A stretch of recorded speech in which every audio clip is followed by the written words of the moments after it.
अब मैं कहता हूँ कि जिस आदमी के लिए हम हरामी शब्द की बात यूज़ किया है कि जो मांस खाता है, दारू पीता है, अनेक कुकर्म करता है, पढ़ना नहीं जानता है, हमारे लोगों को विफुल करता है, और उसको एक बार नहीं हम सैकड़ों बार हरामी कहेंगे। अब हम यही कहना चाहते हैं। अब अगर वो जीभ काटने की बात करते हैं व्यक्तिगत रूप में, तो हम कुछ नहीं कहना चाहते हैं, लेकिन अब जीभ काटने के लिए कोई किसी को भेजावे तो हम देख लेंगे उसको।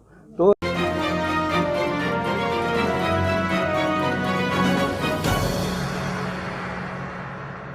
चालीसा पढ़ाते हैं श्राद्ध में और ये में, तो ऐसे लोगों से पूजा नहीं कराइए आप लोग। यही शब्द हमने कहा था। इसके अलावा और बातें आई थी। इसके बाद प्रतिक्रिया में कुछ ब्राह्मण तबके के लोगों ने कहा कि जीतन मांझी ब्राह्मण को गाली दिया है।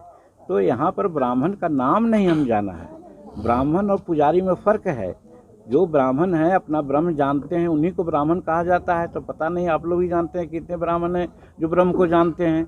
और पुजारी का जहाँ तक सवाल है, तो पुजारी सिर्फ पुजारी ही नहीं, वो दूसरे जात के भी लोग होते हैं।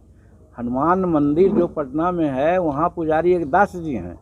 हमारे नज़दीक में हुलासगंज था जो है संस्कृत कॉलेज है, वहाँ शेड्यूल कास्ट के बच्चे सहित बहुत से लोग पढ़ते हैं। और वो पढ़ते हैं तो वही श्राद्ध पूजा गांव घर में अगल बगल कराते हैं। हमारे गांव का एक लड़का है, थोड़ा सा आँख से अपंग है, वो पूजा कराता है मुसर टोली में जा कर के। हमारा रामपुर एक बस्ती है, वहाँ को भावेजी विनोबा जी कहते हैं, वो लोग जाकर के पूजा कराते हैं। तो कहने का मतलब पुजारी की बात हमने कही, और वैसा पुजारी की बात कही जो मांस खाता है, शराब पीता है, अन्न कुकर्म में फंसा रहता है और कुछ जानता नहीं है, और हमारे यहाँ पूजा कराता है, और वो हमारे यहाँ खाता भी नहीं है, उसको हम लोग नगद देते हैं। तो ऐसा करने से क्या फ़ायदा। तो हम उनके लिए कहा।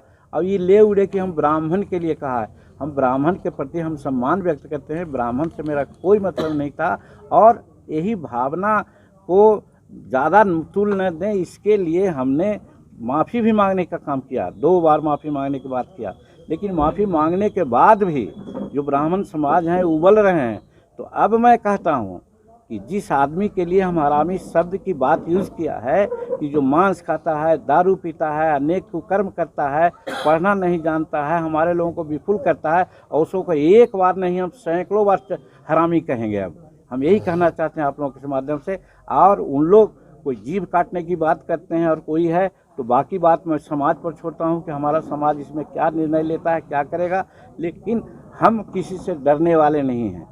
अगर वो जीभ काटने की बात करते हैं व्यक्तिगत रूप में, तो हम कुछ नहीं कहना चाहते हैं, लेकिन अब जीभ काटने के लिए कोई किसी को भेजावें तो हम देख लेंगे उसको। तो इस तरह की बात और ये बात सही भी है। हम ब्राह्मण के विरोधी नहीं हैं, लेकिन ब्राह्मणवाद के विरोधी जरूर हैं।